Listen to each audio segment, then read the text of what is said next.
Hello and welcome to the Sidekick podcast with me, Tank. Our podcast enables sport martial artists from all over the world to get to know some of the top athletes in our sport from both the past and the present. We aim to bring their martial arts journey to light and find out what makes them so prominent in our sport, what inspires them, and what training regimes they go through leading up to big tournaments. As always, if you enjoy our podcast, then let us know through one of our social media pages. Don't forget to subscribe, and if you're listening on YouTube, hit the notifications bell and you'll get notified every time we drop a podcast. Our guest on this episode is a multi-WAKO GB European and World Champion. He has won every major tournament across Europe and is now a member of the famous Team Corrali. He is the outstanding Chris Aston.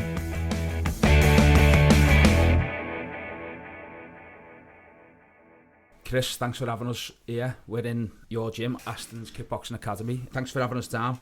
No drama. Actually, we've just had a little bit of a talk before we've started. We'll get into it now and see where we go. Yeah, no worries, bud. So, as we always kick off the podcast with and just see where you started and how you got started in the sport. So I was 8, maybe 7, and my sister wanted to train to begin with. So we went down to Lee Matthews, did some classes, and then that was it really. She got started and I was just sat around just watching, and then So you thought I might as well just jump in, like, just jump in, get doing something as well. Fair play. Was that locally? Round? Yeah, Telford. So it was like 15 just minutes. Up the road, yeah. Yeah, 15 minutes. Brilliant. So, what was your aim when you started? Was it just as most kids, a little bit of fun to? Yeah, just a bit of fun. I wasn't saying I was overweight, but yeah, I wasn't a small kid, like. So it was just get fit, have fun, and safe sitting around as well. Like, my sister wanted to do it, and there was no point in me sitting there for an hour just watching. I may as well do something about it. Well, I think that's how a lot of parents get involved as well. Like, I know my dad, when I was doing that, I think it took him a little bit longer. It took him about 5 years, I think, and I think in the end he thought, well, I'm coming anyway. I might as well just jump in. Yeah, my dad he always used to run marathons, so like he was always running. So like he'd drop my sister off, I'd just be sat there, and he'd go for a little run. Yeah, and then. Did you not fancy running? No. No No. one fancies running, do you? No. You don't want to run with your dad and get beaten by your dad, do you? No. Do you know what I mean? No. So when you've been training, how long was it before you started competing? I'd say probably 3-4 years. Was it? Yeah. Yeah. So we'd do all the belt stuff, and then Lee was like, "Come on, we'll set up a little group." We set up a little fight team, and then we just trained, and we were trained like proper. Yeah. There was like 7 or 8 of us, and we were training really hard, like mega hard. And then we just went on the scene, and that was it. Like, we just never looked back. Yeah. Got battered for ages. Well, yeah. Well, when I spoke to Ian about it, and me and him grew up training together, he was a little bit older than me, so he sort of recalls when the club started going to comps. Yeah. Just everyone getting battered, and for the first possibly 2 years, and then sort of when one clicked, everyone seemed to click. And yeah. It's exactly the same. I was battered for ages. I never won a fight for, I'd say, probably 3 years. Yeah. It was mad. Like, I'd get so close. Did it dishearten you at all, or? Yeah. But Lee was really good. Lee, put his arm around you and sort you out. Yeah. Give you, like, a good pep talk, as Lee always does. Yeah. And good, isn't he? Yeah. He's just really good at that. So he give you the pep talk, and you just went again. And I knew once you get the first win, like, you're all right. Yeah. And then it's different in that if you always win, like, and you win every single fight, and then you suddenly lose, it's like someone stabbed you in the heart, and you're just like, what the hell? Yeah. Like, I ever lost? I always win. But then when you always lose, you kind of don't expect to win. And then when you do, it's just that nice feeling that's... Yeah. And then you never want to lose that feeling again. Can you remember your first competition? We did loads of little interclubs. They were probably the first ones. But the first big one, I think I was probably, I don't know, say 10, 11. And I did a WAKO Nationals. Yeah. And I did points in light con. And, like, I never fight light con. No. Like, and I was just chucked into it. My dad was like, "Go on, just do it." Yeah. And Well, I yeah, might as well. remembered Yeah. just got absolutely pummeled in both. Yeah. And I was like, "Wow." Was that sort of an eye opener going Yeah. onto the big stage? Yeah. That was huge. And then, like, it's different. Like, kids probably see it how I used to see it, because you see all the big name people there, and you're like, and they're just like stood talking, because everyone used to go on the mats and everyone just used to mingle. Yeah. And like, you'd see them and they're stood next to your area and like, flipping hell, he's there, like, he's watching me. So you don't want to put a bad performance, and then you get battered and you're like, oh my god, just embarrassed myself again. Yeah. And you look around like 10, 15 years on and it's the other way around, and it's just... Yeah. So who were them people you were looking up to or watching at the time? Back then, Lee was fighting. Yeah. Michael Page, Drew was there, Owen King, Daz Ellis. It's like loads of them. When trying to think back, I was talking to Elijah the other day and we were saying all this, and you're just trying to think back to all the old names that were there. Corey Keynes and Sean McCarthy, Billy Sean Vieira. I think Sean, not sure whether Sean Vieira was still fighting. I think I just maybe missed that. Like Billy Bryce, and I remember watching Peter Edwards fight a couple of times. Peter Edwards was he was very imposing, wasn't he? Yeah, it was very just tall and he had an aura about him, and he was very calm. But wow, when he got going, he really did get going, didn't he? Yeah, see, I think I was just a bit too late for that. Yeah. Like, I maybe caught him, I don't really want to say on the downhill, but coming on the later, where he took took a bit more of a, I'll just do it for fun kind of approach rather than serious. Fast forward a little bit then. When you did start getting some success, what was the goal at that point? Was it win a British? Was it qualify and go to a World Championships? Was it go away and fight internationally? Yeah, I'd probably say, I think it was the first, I won the British, and then I want to say the year, I want to say 2006. Yeah.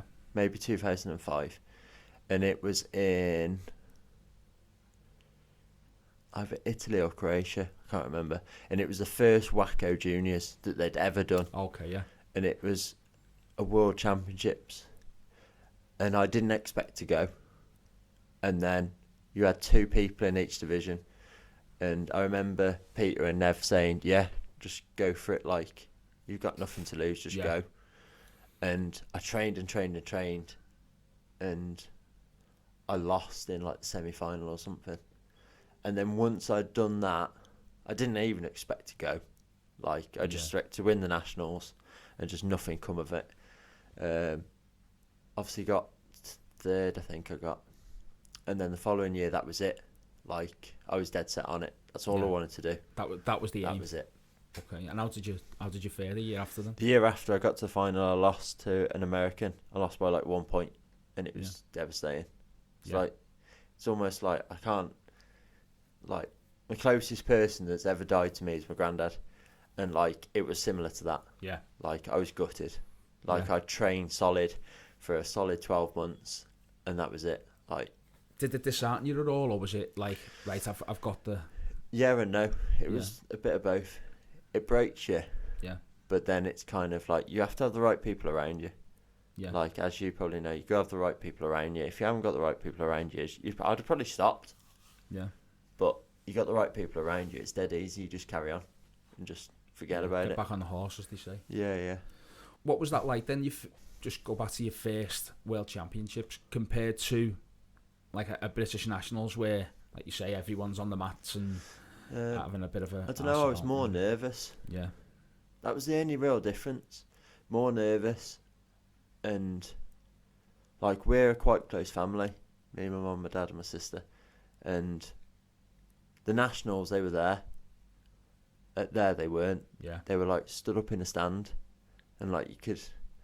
Almost that young that you kind of look and you're like, where are they? Like, you can imagine standing in the middle of Anfield and you're looking for your mum and dad. And you're like, where are they? Yeah. I know they're there somewhere. Where are they? Yeah. And then I don't think I can even remember the actual fight. I remember going on, and I remember coming off and going, yeah, I've won one. And then I can't really remember much more. But then probably watching it back, the memory just comes back straight away. See, I'm quite lucky because at an early age, my dad started to referee. Yeah. So my first World Championships was a WKA in 2001. I think it was. I was 16, and I went again. Just got battered. Yeah. I wasn't prepared for it. I didn't know what it was like. But my dad was a referee, so he was down. He was mat side, and you know, it's a lot easier than looking in the stands, sort of. And it's so nice having that feeling, having someone who's so close to you, behind you or near you. Like my dad always used to run, and he was really active, and like having that person that you know's there no matter what, so close to you, it's just easier, isn't it? Absolutely, yeah. Like you're looking for them, and say you're lost, like you're like, where are they? Where are you? I was only young, I was probably like 12, 13 maybe. Was you that young? Yeah. Oh, fair play. So how many World Championships did you compete in as a junior then? Probably 3 or 4, 3 maybe. And then it was the last year that Robbie Hughes fought was my first senior, and I don't want to put a date on it because I don't want to. Right, okay. I think that must have been 2012, I'd have said. Yeah. 2011, 2012. He was in Greece. Okay. And I'd done the junior worlds, and I did the senior adult Europeans the same year. I want to say 2012. Yeah. But that was my last one, so it would have been probably 3 or 4. I lost the first one. I got second in the other one, and I got second. I fought this massive Russian. He was like King Kong. He was humongous, and I couldn't even get. All he did was jab. It's really embarrassing now. Yeah. All he did was jab, and I couldn't do anything. His arms were so strong. So long. So long. Yeah. Almost like what people say about me now. Yeah. But like, I was so long, I couldn't even like get past him. And when I did, he stuck his leg out, and you're just like, oh my god. When you got past one, there's something else. Yeah. Okay, so you then went into the adults. Yeah. Was it a straight transition through, or was it like, was there someone else there who was the heavyweight or the it was. I don't want to sound like disrespectful, but it was kind of like just an easy transition because I'd fought in the adults for like a year or 2 before. Yeah. I got to like 14, 15, and I was like, oh, let's just chuck you in the adults, because I always used to train with adults. Yeah. Like I always used to spar with Lee. Like we always sparred, and he'd always batter us. Yeah. So we were used to being hit. I know it sounds really bad, but we used to get hit. No, that's what we say. If you don't train like you're fighting, when you get into a fight, then there's you're lost. Yeah. But I'd always been hit, so it was kind of just like a natural process to feel like I could fight adults almost better than what I could fight kids. Yeah. Like I preferred fighting adults to kids. Yeah. So it was an easier transition than what some kids struggle to do it now. Like you see some kids now that are 15, 16, and they won't do an adults till they're 18, until they have to do it.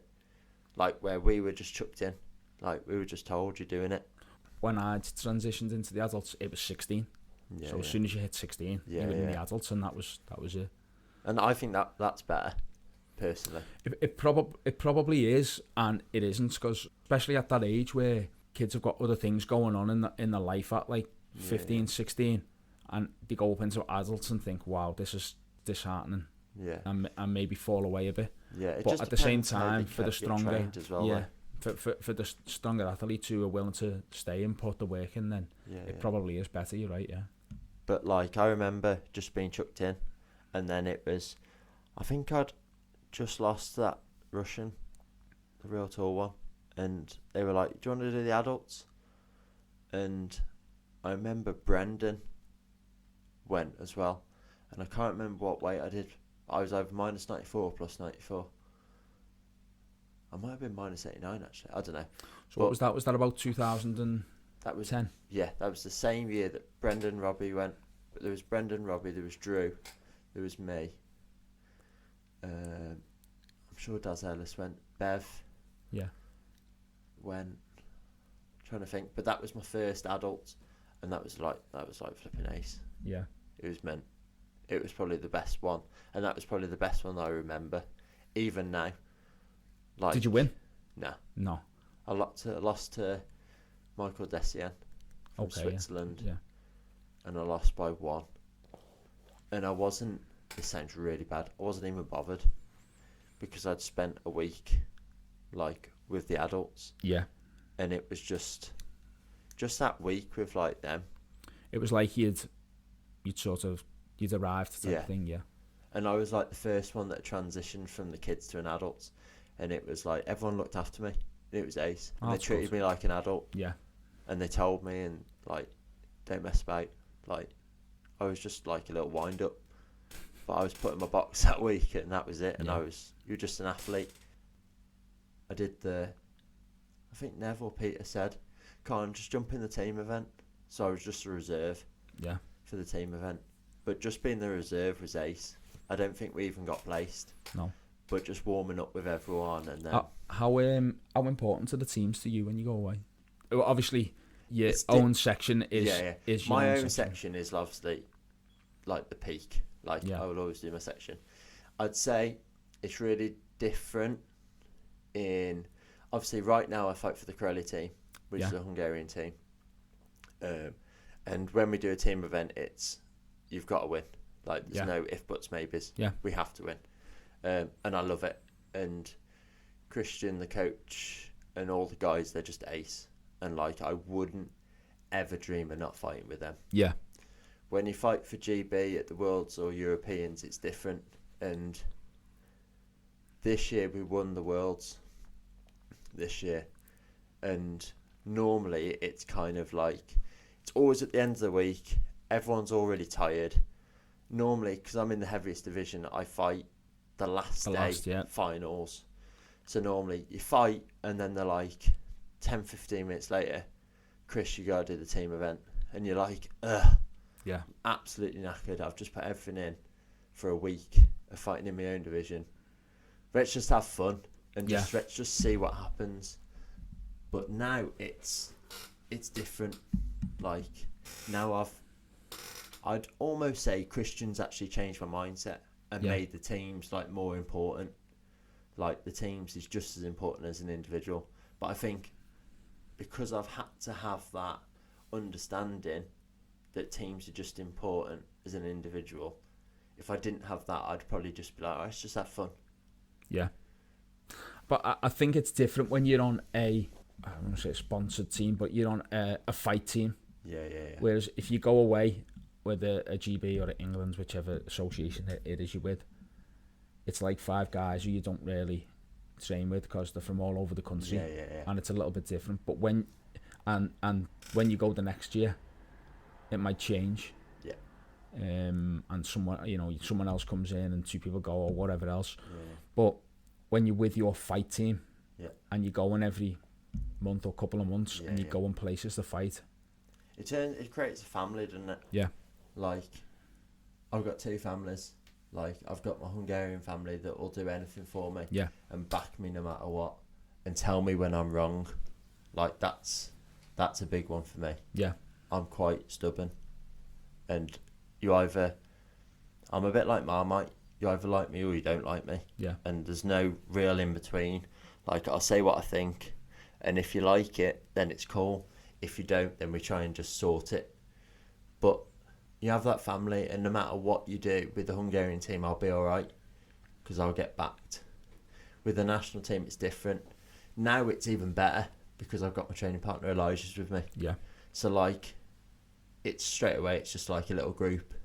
And obviously it does change, but like, people come in and it's just all about adapting. Like, we didn't expect to win this year, and we did. Yeah.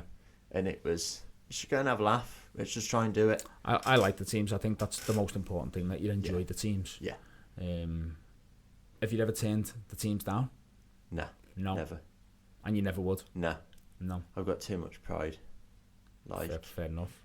I did once, and it was because I was in a final. Yeah. And I didn't want to mess it up, and I overthought it, and I should never. There was one year, probably 3 years ago, I broke my wrist before I went to the World Championships, and Christian was in my division, so I kept it really quiet. Not many people knew I broke it at Bristol, and no one knew.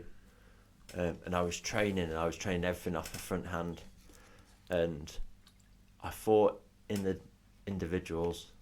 I beat Anthony Merrick's first round. Second round, I had Christian. What year and was it this? was, I'd say 2015, maybe Right, okay, 2016. Yeah. And I'd fought and I lost, and he tore me to bits, and I was really annoyed. And we'd always got to the point where he'd do one division, I'd do another. And I was so stubborn in saying that's my division, and he hadn't won that title. Yeah. So he wanted to do that division, and we were both really stubborn, and we've laughed and joked about it now. But it was crucial for me that I won, but it was also really crucial that he won to keep his dominance in the sport. So like I'd lost, and then we came to the team event, and my hand was killing, like it was banging, it was killing. And I'd iced it, and I was like, in the teams, I was like, right, I've got a second chance to like redeem myself and put us back on the map, pull it back. And they wouldn't let me fight. And I had the biggest paddy ever. Like, I won't admit it to them. Well, I just have. Yeah. But I had the biggest paddy ever. I hated it. Like, just sitting and watching. Yeah. And it was the worst. So I'd never turn it. Obviously, there's times where I'm absolutely knackered and I don't want to do it. But as soon as I warm up, I'm fine. You're okay, yeah. The adrenaline starts going. Yeah, it just kicks in and it's mad. So did you fight on Team Top 10 as well? Yeah. How did that come about? Was that just Lee come and that said... was Lee. We're I did. I jumped around a bit, to be fair. So I started teaching for Lee when I left school. As I was leaving school, he was like, do you want a job? Yeah. And I was like, yeah. Absolutely. I don't really want to go to college. Yeah. Hate school. So I'll have a job. Perfect, yeah. So Lee looked after me. I did it for about 2 years. And then it was my sister's birthday. It's really, really bad. I ruined her birthday for a whole year. And I told Lee I'm leaving and I'm going to set up my own. So I set up my own, and then I had to train because obviously I couldn't train with Lee. Yeah. So I spoke to Dave Maddox, who was a GB coach, and I was like, can I come and train with you? And Dave was like, yeah. So I put my school under Dave, and like Dave helped me and he got it going. And then I was with Dave for like 2 years. Fought for ASG. Yeah. Fought in the Europe team with like Harold Smith and Space and loads of some of the Greeks as well. And then I said to Dave, I'm like, I need to create something for myself. Like, it's alright being under your name, but I need to do it for me. Yeah. Like, I'm at that point now where I'm a bit more switched on. I reckon I can do it. Yeah. So Dave was like, yeah, go for it. So I did that, set up my own.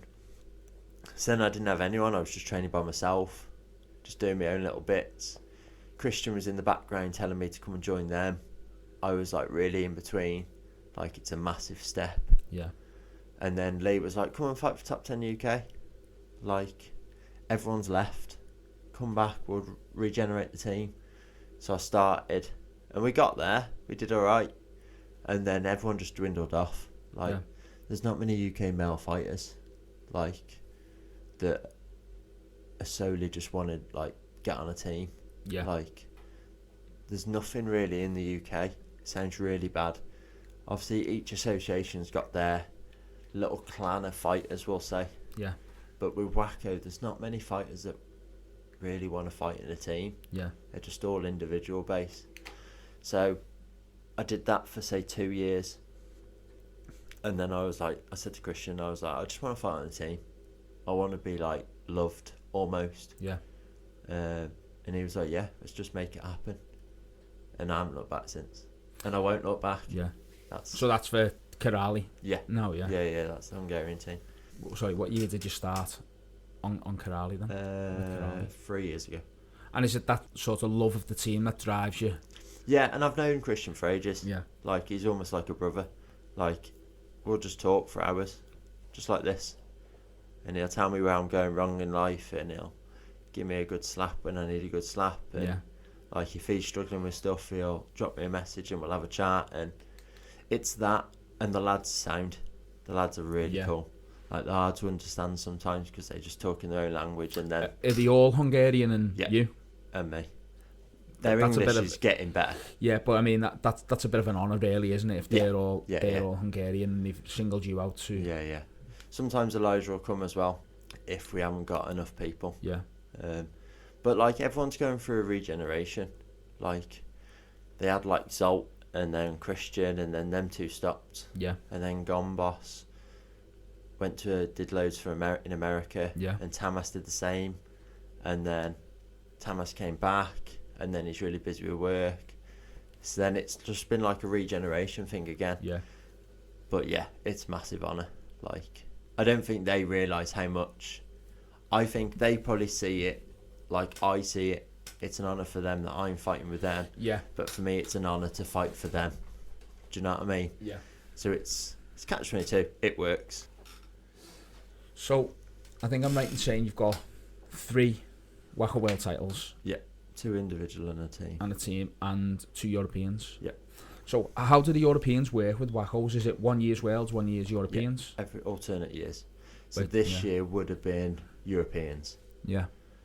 But obviously with COVID, we're missing it. Yeah. So that'll that'll just go straight to Worlds again next year. Yeah. I suppose, yeah. Yeah. Next year it's Worlds. Right. I find that better, really. That it's alternate years. Yeah, because 100%. if you win a world title, I think you really deserve to keep it for more than 1 year before you have to. It's really tricky as well, depending on the division that you're in.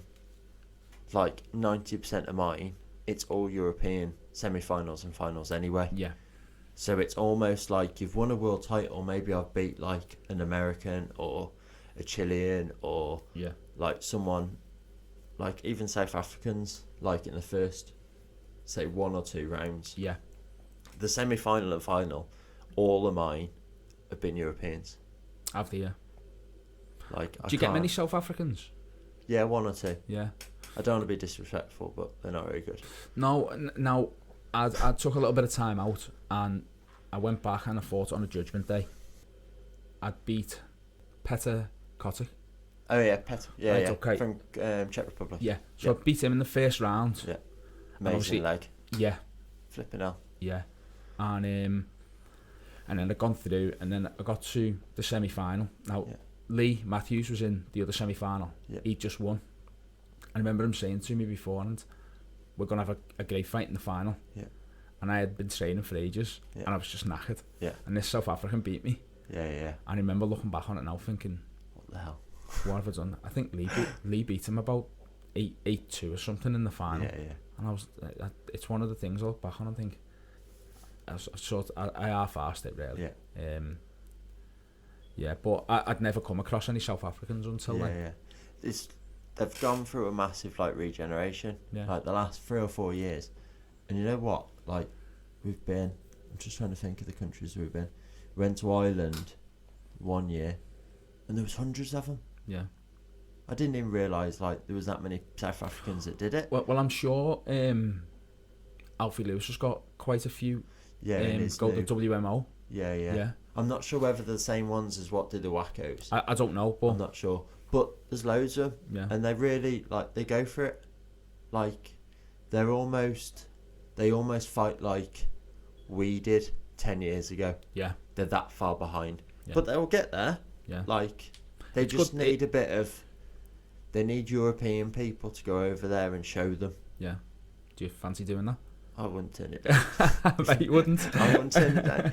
But like that's what they need. They need people to go over. Yeah. Like that's how we've learned. We've learned from watching the European people. Yeah. And that's how we've developed how it is now. Yeah. And then them countries will watch what we're doing now and develop it again. And it's just a cycle that will never end. Yeah. And it's good that it's good that there's more people coming into the fold. Yeah, it's great. And that the sport is growing. I am worried now with COVID though. Yeah. Like I reckon it might slow it down. Possibly, yeah. And I reckon for the likes of like my sort of age, like 28, 29, 30, maybe 31-year-olds, they might like, because we've had March, was it? It's March, yeah. But Like March Ireland was my last one. Yeah, I So think that March was first the week. 20th was when like everything shut, all the pubs were told So to like shut. from then to like now, that's 6 months. Then Boris has just said another 6 months. So that's Yeah. Christmas. Yeah. And then you're not going to start fighting in January. I know people have cancelled their tournaments already in January. Watford, is that? I'm not sure about Yeah. Watford. But I know Golden Glove in Italy, they've cancelled, I don't yeah. think they're going to do it. Like, so it's going to be, I reckon Ireland, maybe we were just talking. Yeah, we were saying before, and weren't we, about Ireland possibly Ireland being the first one maybe back. being the first one back. But again, it's going to be a lot of people taking a risk Yeah. on going, especially, it's not too bad for us, we're just across, but people who are going to come from, say, Greece or Hungary or... But if you've had, like, say, 12 months out and you're like 29, 30, 31, in that 12 months you'll have found something else to do. Yeah. Like right now, all I'm doing, I'm still training, but I'm just concentrating on the business. Yeah. But during that 12 months, like, you're going to lose your distance, you're going to lose your timing. Naturally, at 30, you might lose a bit of speed. Like, and they're the three most important things. Yeah. You'll never lose your punches and kicks because they've just been drilled into you for years and Instinct. years and years. Yeah. But, like, if you haven't got them three things, you're pretty much useless. Yeah. Do you know what I mean? So you're saying that the best time to win the Irish Open will probably be the upcoming... Yeah, because it's anyone's... Yeah. No one's really sparred. Yeah. So, like, everyone's going to be going and going, oh, flipping hell, I'm a bit far away here. And everyone's going to make mistakes. Yeah. Unless we can spar from January, your distance is going to be everywhere. Yeah. You can't just suddenly go into a tournament and just go, oh, I can spar like I did 12 months ago. Yeah, because you can't. Because you can't. Yeah. It's impossible. And whoever says they can, just lying. So, you say you're concentrating on the business now. So, how have you coped through the pandemic? Very difficult. Yeah. Really difficult. Have you done all the Zoom stuff and... Yeah, we did all the online stuff. We did all that. And then we did... obviously, I've got a bit of an outdoor space outside. So we did a bit out there. And then we came back. We're all down to reduced numbers. Just had to buy a load of punch bags. Working on the punch bags, doing loads of movement. But it's not the same as... No, it's not... being able to... Yeah. Like, teach properly. And Like, stand with pads with someone. And, yeah. And even just, like, the kids... Like, I spoke to a few people about it. I'm worried the kids are going to become soft. Yeah. Like, this generation. So the 6, 7 and 8 year olds. Like, because all they're going to be used to for however long this lasts. We don't even know how long it's going to last. Could last another 12 months. Yeah. Could have a year and a half. Where Be a disaster, that a wouldn't kid it, really? can't... Like, it's not even us. It's just the society. Kids aren't allowed... Like, my daughter's 6. And she can't even, like, give her friend a hug. Yeah. She can't even play football and tackle properly. Yeah. Because now they're, like, 2 metres. Like, Yeah. my daughter will often... I'll walk up to her and give her a hug and she'll be like, Dad, 2 metres. I'm like, shut up, you're my daughter. Yeah, you're all right. You can give me a cuddle. Yeah, yeah. But if we don't try and change that generation and stop them panicking, we're not going to have any footballers, any English footballers that are growing for like 10 years time. Yeah. We'll have no fighters, no boxers, no people doing MMA. Like, the kids can't even swim right now. She can't even go for swimming lessons around here. I found that. I think I think they opened swimming pools or said you could swim, but you couldn't do backstroke because you were breathing into the air. It's crazy. And then, but like my lad, like, he's a good swimmer. He's got no swimming club. And it's just crazy. Yeah. And that's the worry. As much as I'm worried that adults will have generated their business and won't go back to fighting, which might be a good thing for me. Yeah. Like, it might be good. But, like, as well as me being selfish and go, oh, great, this guy from Austria might not come because he's really busy with work, or from Germany, or, like, we're not going to have the kids that are coming through. Yeah. Because all they're going to have done is punch bags. And they're not going to be used to hitting and not getting hit. Yeah. Yeah, yeah.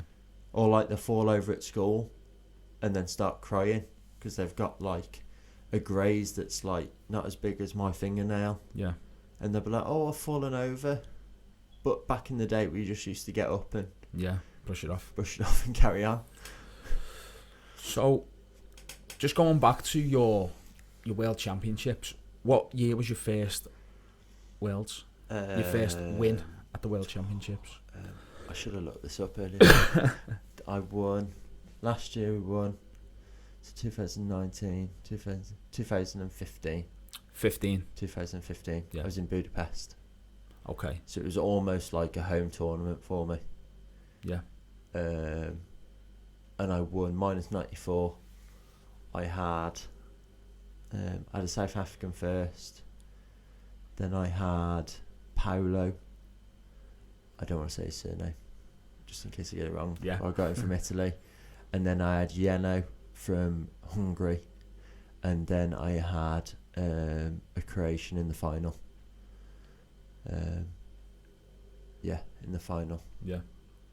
That was my first one. How did that feel then when you'd finally? Well, I'd had like 3 worlds on the back where I'd got second. Yeah. I'd obviously lost in my junior last worlds. Then I'd fought in Greece at the Europeans, I'd lost. Then the year after I fought in Ireland in the final, and I'd 10 cleared everyone up to the final. Yeah. And I was like, oh, this is easy, like it. And then I got absolutely battered in the final. Yeah. By a Croatian.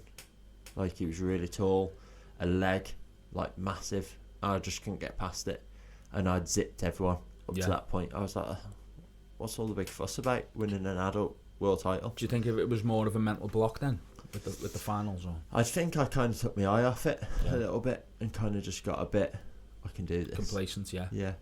It was just, and like my mum had come over because it was only in Ireland. She surprised me, and that messed me up. So I'll blame her. Yeah, that's okay. We can blame her. Yeah. So she messed that up for me.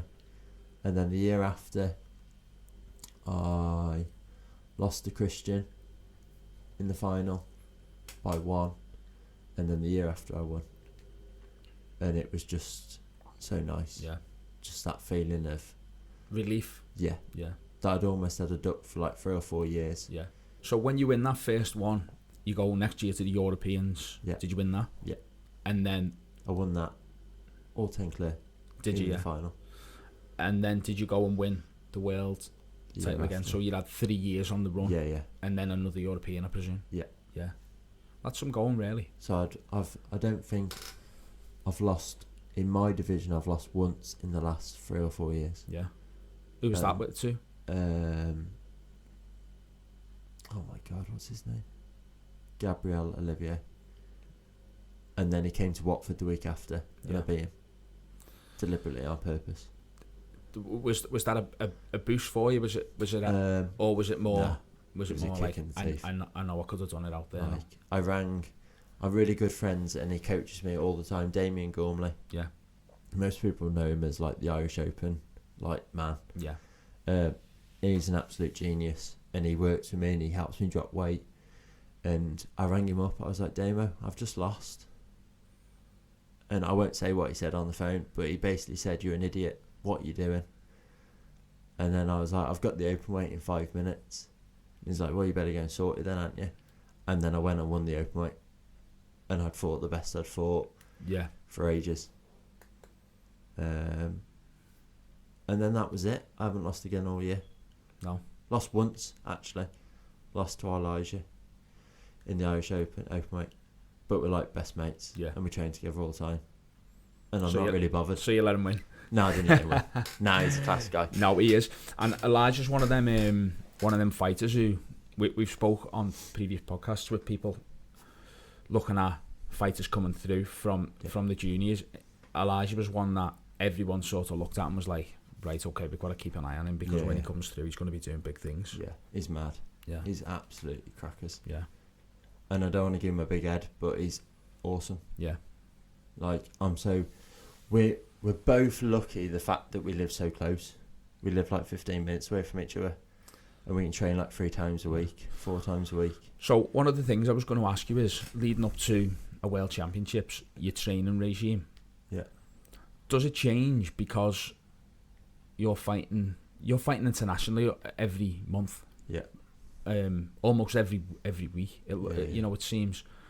So, does that change coming up to a World Championships, or do you just stay on it? Literally, we just stay on it. We'll come back from Worlds or Europeans. They're normally in November, and we'll come back, and the last night, or the night before the last night, we'll sit there and he'll go, we'll have 2 weeks off. And in my head, I'm like, nah, I'm having a month off. Yeah. Like, I haven't eaten properly for 12 months. Yeah. I want to eat some food, like proper food, and just chill out. And I think that's because I'm older. Like, he's 23, I think he is. Yeah. I'm 29, so 6 years. And I need that rest. So I'll have a month off. And I'll come back in January and I'll be like 100, 110 kilo. And he'll have been training the whole way through. And he'll have 2 weeks off, if he's lucky. Because he'll get bored and he'll train. And then we do the same things pretty much the whole year. Yeah. We'll have 2 weeks off in the summer. Or if I can squeeze an extra week, I will. Yeah. And then we just train. So when you started up on your own and you're having to train sort of yourself, is it a different mindset? And how hard is it transition from someone pushing you to do the things you want to do? Like the whole transition from constantly having a coach there as a kid, being told do this, do that, to have to think about it yourself. Yeah, is completely different. When you have to think of it yourself, and then you go from coming in at 8:30 in the morning, doing 1 or 2 one-to-ones, then to go and train, then go back to doing one-to-ones, then to pick up my daughter from school, then to go to classes, and then wake up the next morning and do it again. And in between all that, you're thinking about your own training and watching fights and stuff. It's hard. When you've got someone like Elijah you can bounce off, ideas just come to you. Just almost like counting 1, 2, 3. Yeah. And now we just bounce off each other. We'll just, obviously for the World and Europeans, obviously because he's so fast but light and tall, and I'm tall and heavier, it kind of works in both ways. Like, there's no one in his division who's as long as me. Yeah. But in my division, there's no one as fast as him. Yeah. So if we can work together and do different drills for different aspects, in reality, you're almost unstoppable. In reality, like, there's no one in the UK that will push us to the point where we're worried. Yeah. But in Europe, it's almost the same, bar like 1 or 2 people. And then we just train and adapt to fight them. So when you were speaking about watching videos there, how much video do you watch? I don't watch that much. No. I'll watch, say I'm going to Europeans now, I'll roughly have an idea who's going. Yeah. And I'll dig and find out who's doing what. And I'll watch them fight once. And I'll write down their 3 favourite attacks and 3 favourite defences. Yeah. And that's all I'll do. But that's only for awards and Europeans. Yeah. Any other international, I don't bother. Unless I've lost through me being stupid. And then I'll watch it back, but I hate watching myself back. Yeah, I don't like watching myself back. I look like a right idiot. Yeah. Like, I feel like I'm unstoppable when I'm doing it. But when I watch it back on the video, I'm like, what are you doing? Like, why are you bouncing like that? Why have you moved yourself in that corner?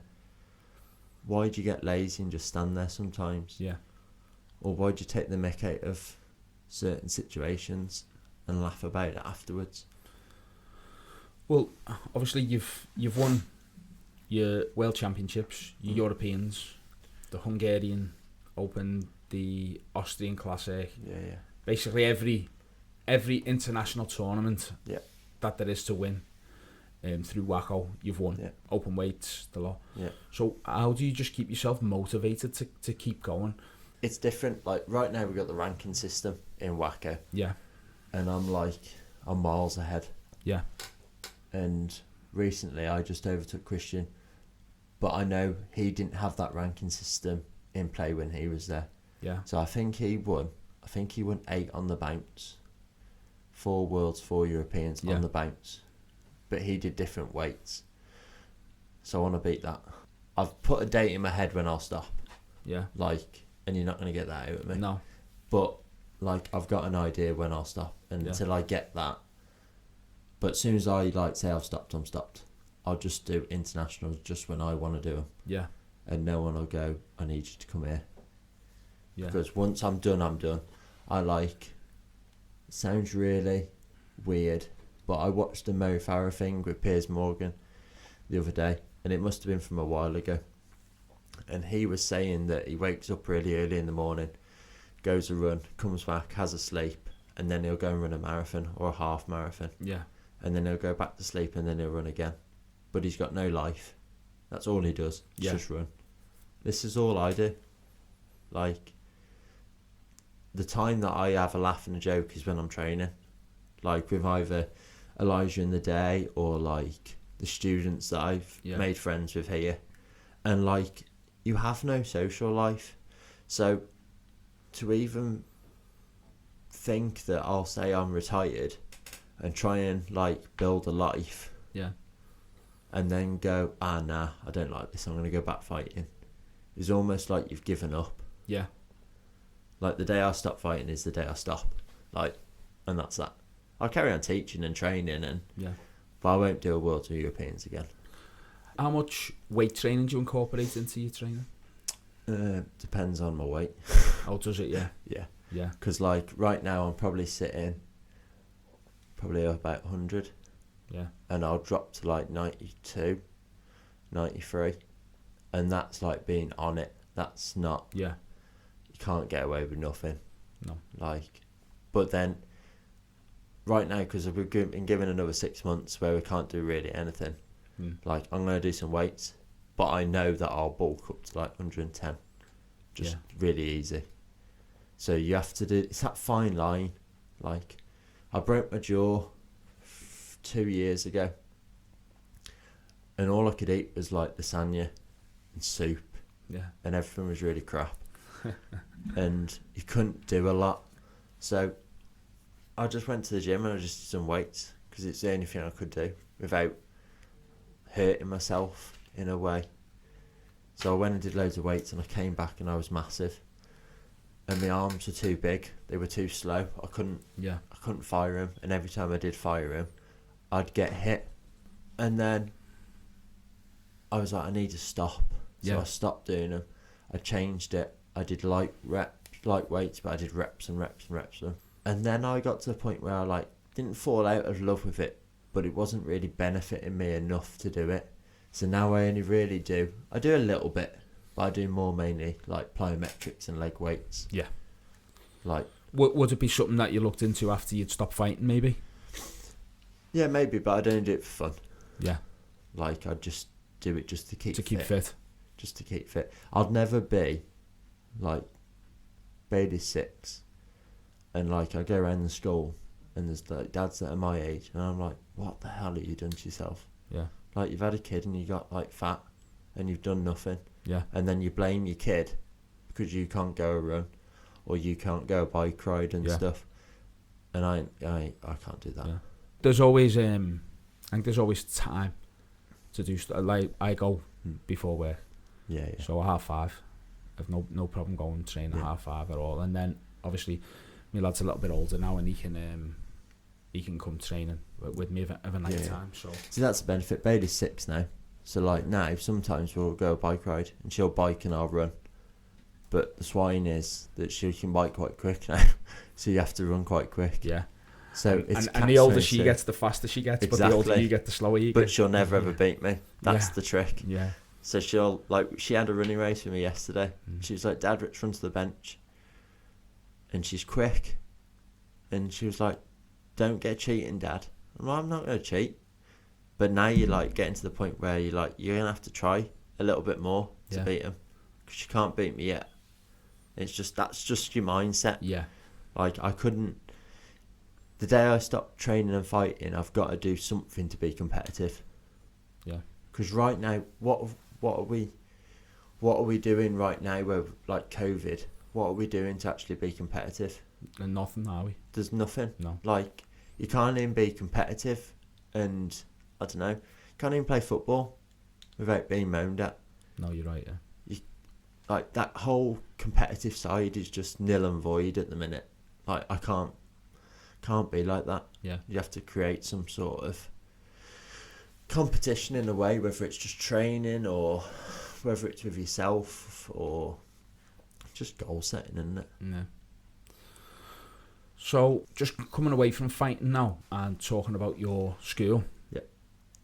What are your aspirations for your school? Are you more a fighting school? Are you more, let's just train? Is it a self-defence, or is it a mixture of everything? I'd say a mixture of everything. Yeah. You have Like, people who want to compete. I wouldn't say I don't want kids to compete. Yeah. Because I do, and that would be a lie. But you've got to find the right kids to compete. Yeah. Shrewsbury's a bit of a, I don't want to be really mean, but it's a bit of a soft area. Kids are a bit softy. Yeah. So I'll be honest, when I was coming in, it looked really nice. Yeah, it's really nice. Yeah. It's really pretty. Yeah. But that's how the kids are. Yeah. Like, they're really, like, it's not, dainty's not the right word, but they're not like Liverpool Street kids. From They're from not the city, like yeah. rough and tumble kids that will, like, you have one or two that are rough and tumble kids, and they'll be the kids that get pushed into fighting. Yeah. But I'll always have a chat with the parents and say, what do you want? Like, what do you want your kid to do? And most of them just say, get fit and get confident. Yeah. So I do a massive thing on confidence. Like, I hate seeing, like, kids that come in with a chin on the chest, potentially their hood up over their head. Yeah. And, like, carrying the corner, and they'll stand in the corner and they'll put 2 feet together and they'll put their hands by the side and they'll lift their head up to acknowledge the air, and then they see you and they're like, oh no, I want to put my head back down, I don't want anyone to see me. Yeah. I hate that. Like, why should a kid be like that? Yeah. And I get they're like that because that's society at the minute, but no kid should feel like that they can't even lift their head up and say hello to anyone. I hate that. And is that sort of your aim to... Just to boost confidence. Yeah. Why should a kid feel that low that they can't even say hello to their friends or be worried about what their friends are going to say to them? It's just horrible. And then if they develop skills to fight, then I'll push them. Some people come in and say, I want to fight, but they can't punch and kick for toffee. Yeah. So you got to develop it. Yeah. But that, like, you know yourself, that doesn't take 10 minutes. Yeah. That takes years. And they got to be committed to do it. Like, it's tricky, isn't it? Like, especially at the minute, because we don't even know when we're able to do pads. Yeah. When we're able to spar. And you got kids and they're like, they come in and they'll look at all the trophies on the side and they're like, oh, I want a trophy. Yeah. And I'm like, you Ain't can't in maybe 12 months if we're lucky. Yeah. But this is the perfect time to get the kids ready for that. So it's just trying to create the mindset of, you have to pull your finger out and try a little bit. Well, just as I've come in in your entrance, and you've got just an absolute insane amount of trophies, all international trophies, and you've got all the pictures of you fighting around. But as it goes round and you come round next to the door where I noticed is, then there's pictures of the, your students with the belts, which was nice. I thought that, the two of them linked in. Obviously, you've got your bit there, which is a business promotion as well, I'd say, and and obviously you're very proud of your achievements there. But it was nice to see next to it all, that we've also achieved this. It's just giving something back to the kids. Yeah. Like, at the end of the day, if you're a parent and you've come to my school, you've either come to my school because you know what I do, or because you think it's a martial arts kickboxing school. Yeah. It's one or the other. It's not.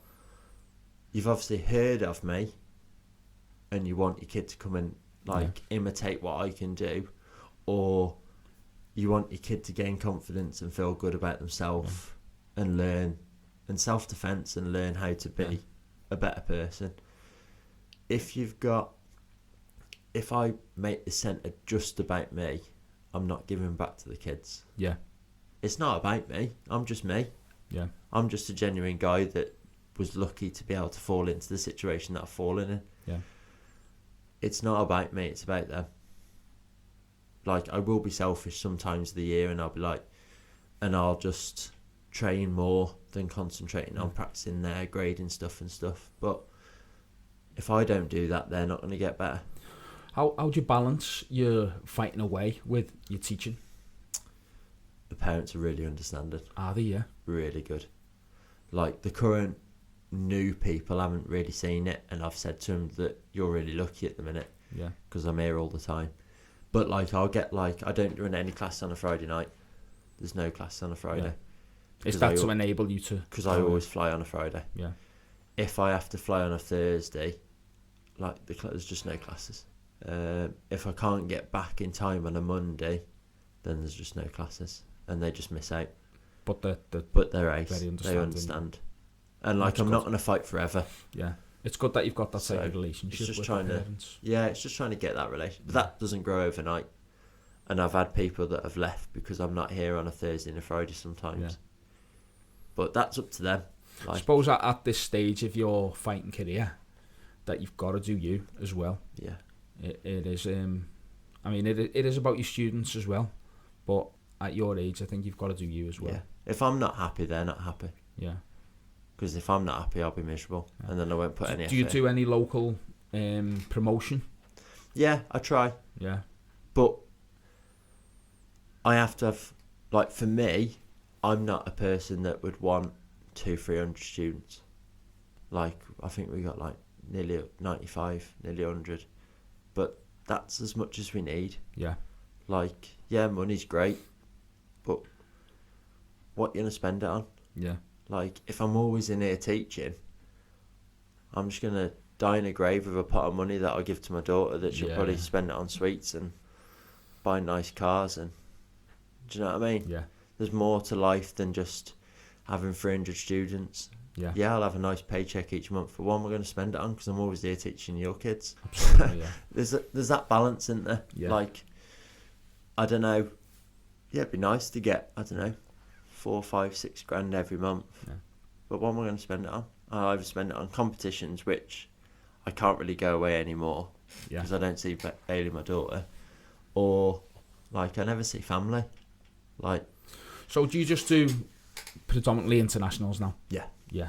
I'll fight at Bristol in October time, and I'll do the nationals. And if like they're desperate, like I did one for JT Cashman, one of his what are they called? GB Grand Slam. Yeah. I've done 1 or 2 of them, but I use them as like a get go, like just to have like, and I've taken students there anyway, so if students can see me fight, it helps them as well. Plus, it helps all the other kids. Like, I'm sure, for example, if there was a tournament in Liverpool and say Ian was running it and Ian asked me to come up, like, it'll benefit the kids if they watch me fight. Yeah. But like, the promoter would have to ask me. Like, I won't just go, oh, Ian, can I come up and run your can I come and fight at your tournament? Yeah. Because I don't need to. I've got nothing like to prove to anyone. Like, my achievements speak for themselves. Like, and I never boast about them. I'll never, like, in here on any adverts, I won't really put down World and European and British Champion. Like, I'll never boast about it because that's just not me. What would you say was your biggest achievement then? Would it be one of your Worlds or Europeans, or would it be? See, sometimes it's I presume for Elijah it's going to be his open weight that he's just won at Ireland this year. Yeah. I don't know. Like, I'd like to say maybe if you asked me that question in say 2, 3, 4, 5, 6, I'm not giving the game away, years, how many Worlds and Europeans I've won. Like, I've got a number of how many I want to win, and until that point, then I'll probably say that. Yeah. But other than that, it's just my daughter. Yeah. Like, just concentrate on it. I literally, like, if it wasn't for her, like, I don't know what motivation other than this I'd have. Yeah. She's literally ace. Like, and I'd do anything for her. So do you see your fighting and your teaching as like a role model thing? Yeah. Yeah. Yeah. As being a role model to her? Yeah. Yeah. Not just to her though, to everyone. Yeah. That's local to here. Like, she'll say to me, Dad, when you're fighting again? Yeah. And I'll come back and I want that trophy. Well, no, it'll just go on the shelf. You can have it when I'm stopped. Yeah. And it's that, or she'll go, like now, it's really bad, but like I'll go and get a chocolate bar from the school after school with her. She'll be like, Dad, you're not allowed that chocolate bar, you're getting fat. And I'm like, but I'm not fighting at the minute, so I can eat what I want. Yeah, but you don't normally, Dad. Yeah. So she's sort of regimented to your... Yeah, so she knows, and she'll tell me, especially on a weight cut, she's the world's worst. Yeah, but it's good that you can instill, I don't want to say like diets on her, but just dietary nutritional advice, information. You know, you can instill that in her at a young age, so that she's. I'm not saying that she always eats really good, because no kid eats really good all the time, but like she'll know when enough's enough. Yeah.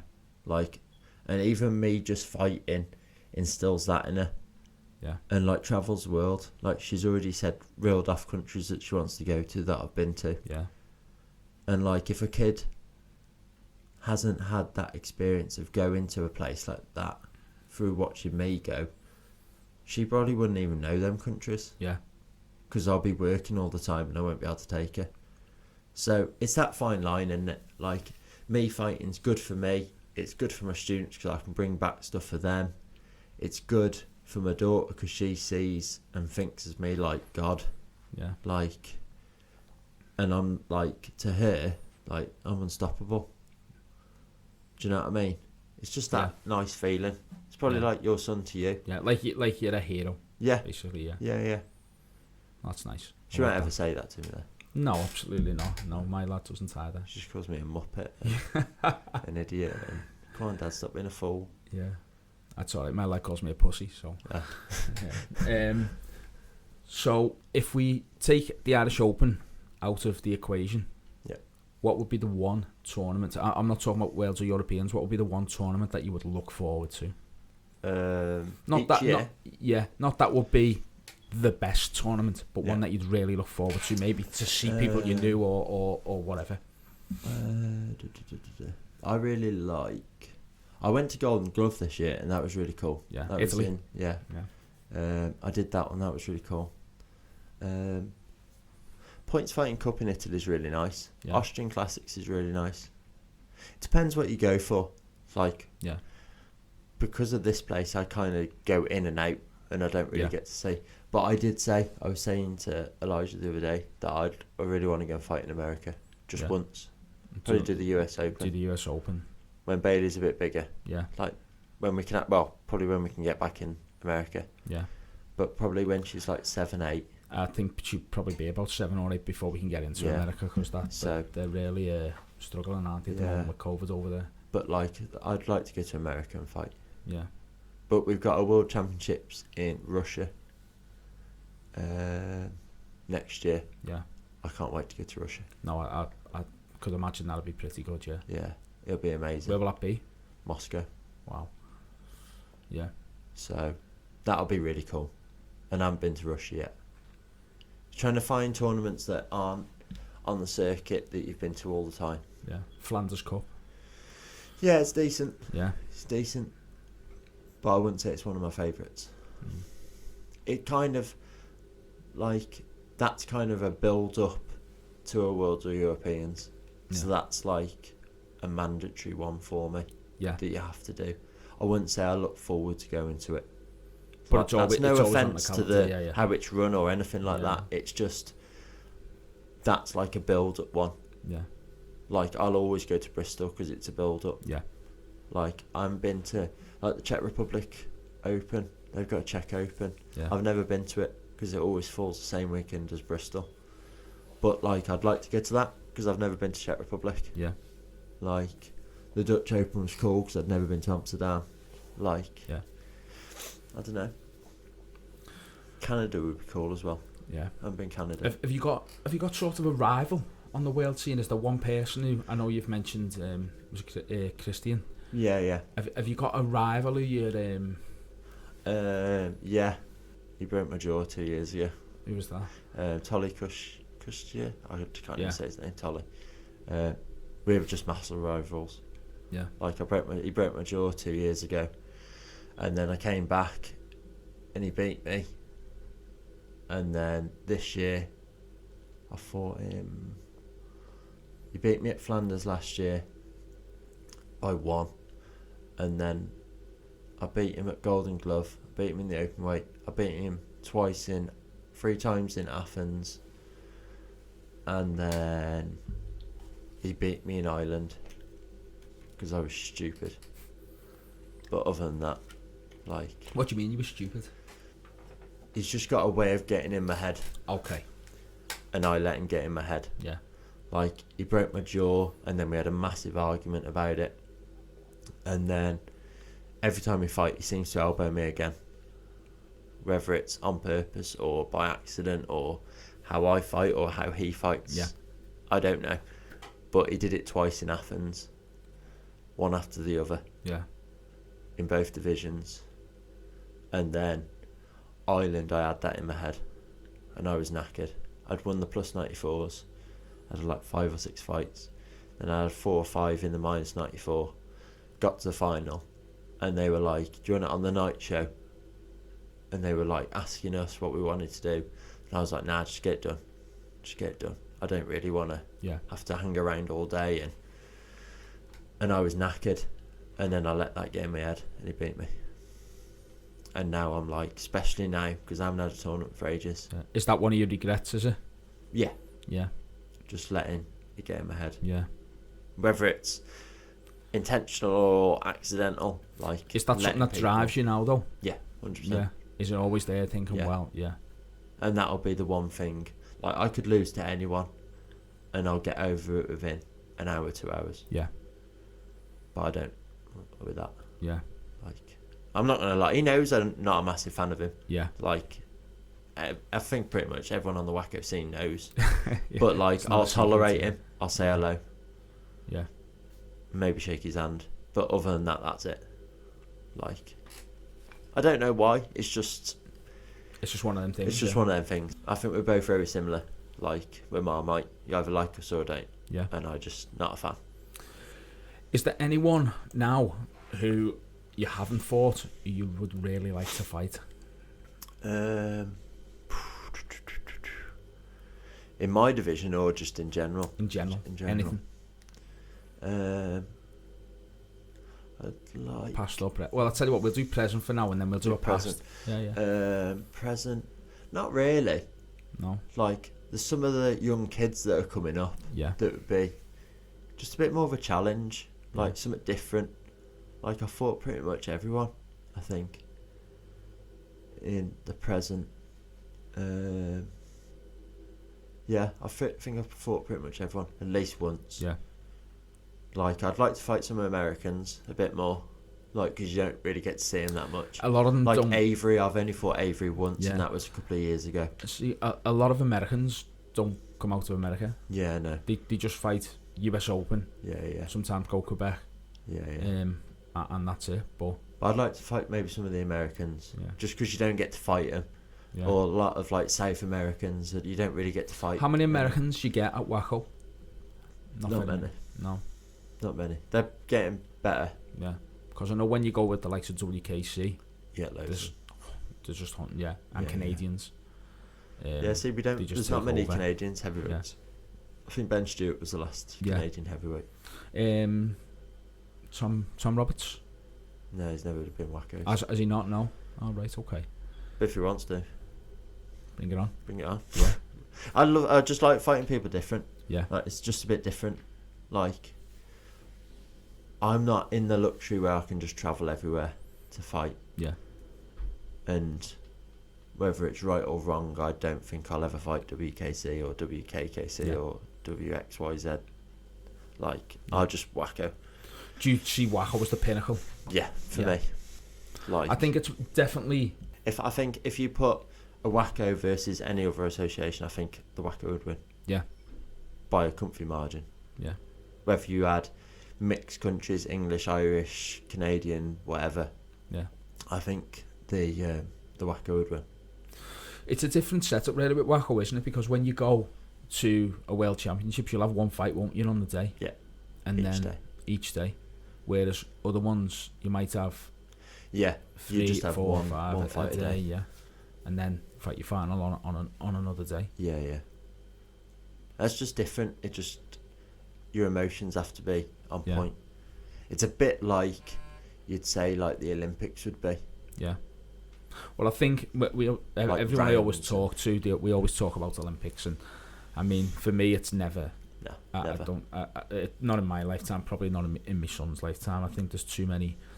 I think MMA is going to be brought into the Olympics. Yeah, I think it's just tricky, isn't it? I think they can only have so many sports in the Olympics, and I think it'd be really hard, depending on which discipline they did.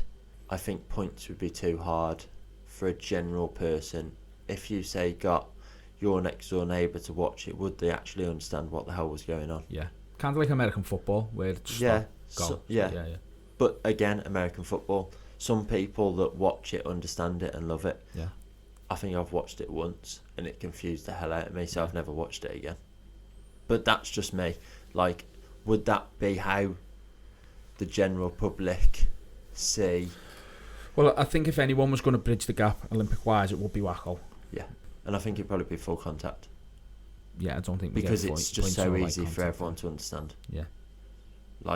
Or like K1 maybe. If they come in and said, "Okay, we're doing full contact," would you? Nah, would I help? No. You've seen some of them Russians. I have, yeah. Yeah, no, no way. I like my face too much. Well, the Germans who always end up being 7 foot. Yeah, no, not for my weight. No way. Like, there's obviously people that would, but nah, not for me. I don't mind watching it close up, but nah. No. So what's next for you? Is it just carry on? Yeah, just carry on plugging away as and if nothing happened. Yeah, keep your school going. Obviously, Russia would be the next big one. I think. I'm not sure what's going to happen, but I presume Russia, like October, November, December next year, that must happen. Yeah. Like, I don't know about any others, but I'd have thought 12 months will be all right. Fingers crossed. Just been hope so. Anyway. Yeah. Or I might end up retiring.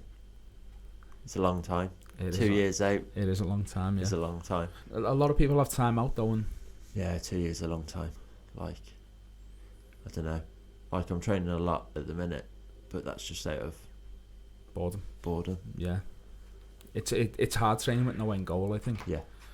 I struggle like that with like weight drops. Yeah. Like, if I haven't got like a goal, then do you not see your weight drop as the goal though? No. That's the competition. Right. Okay. Like, I'll literally only drop weight for that comp. Yeah.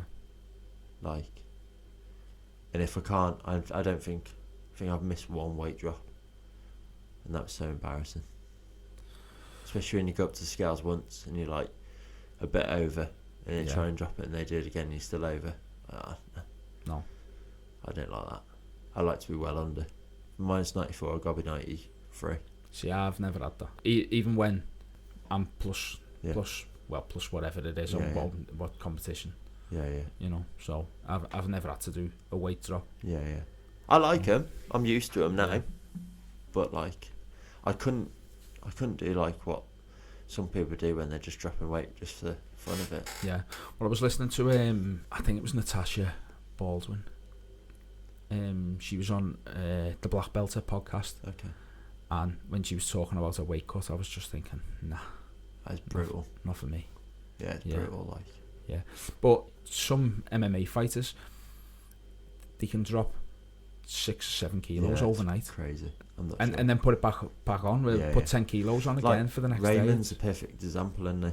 Yeah. Like, you see Ray when he's like just chilling and just enjoying life, and then you see him like when he's at his peak, like, and he's just, it's like almost like he's took an outfit off that had padding on for a couple of weeks, and he's just gone back to just. Well, I think that with Michael Page as well, when he was fighting.